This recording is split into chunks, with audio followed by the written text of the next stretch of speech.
Market ఉంది, ఈ ప్రకాశం బజార్లో మీ మటన్ మార్కెట్ ఉంది. అంటే మీకేమైనా ఇబ్బందులు ఉన్నాయా మటన్ మార్కెట్లో? ఇంకా అంటే మీకేమైనా సౌకర్యాలు ఇంకా మున్సిపాలిటీ ద్వారా కల్పించాల్సి ఉందా ఏమన్నా? ఈ సౌకర్యాలు అంటే చాలా ఇబ్బందికరం విషయం ఏంటంటే నల్గొండ టౌన్ ఉంది ఇంతకుముందు. నల్గొండ జిల్లాకి నల్గొండ పెద్ద డిస్టిక్ అంటారు. దానికి మన దురదృష్టం ఏంటంటే ఇప్పుడు నాణ్యమైన స్టాంప్ లేదు మటన్కి. ఇప్పుడు మటన్కి ఇట్లా స్టాంప్ వస్తుంది, ఇక్కడ ఒక లెగ్ పీస్ మీద ఇక్కడ ఒక స్టాంప్ వస్తుంది, ముందర ఒక స్టాంప్ వస్తుంది. వెటనరీ డాక్టర్ పట్టించుకునేటోళ్ళు లేరు. విచ్చడి విడిగా ఏడా పడితే ఆడ ఆటలు కోయడాలు, గలీజ్గా చేయడాలు, మొత్తం చెత్త చెదారం ఏది రోడ్లో పడితే ఏ రోడ్ మీద అంటే ఆ రోడ్ మీద ఆటలు కోసి విచ్చడి విడిగా ఆగం చేస్తారు సార్. దానికైతే ఎవరు పట్టించుకునేటే లేరు.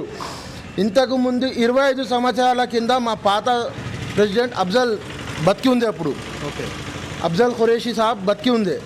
అప్పుడు దానికి దరఖాస్తుగా కోమటిరెడ్డి సార్కి మనం దరఖాస్తు కూడా ఇచ్చినాం.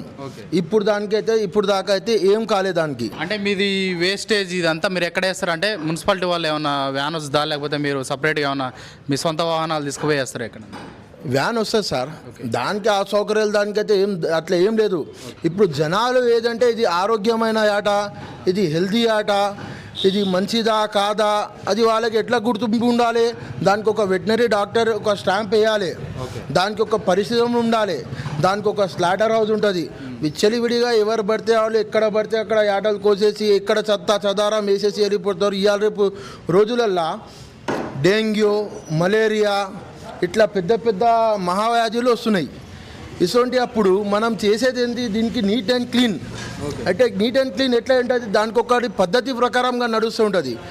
ఆదివారం కాగానే ఎక్కడ పడితే అక్కడ విచ్చడివిడిగా కోసేసి వెళ్ళిపోతే ఎట్లయితుంది దానికి?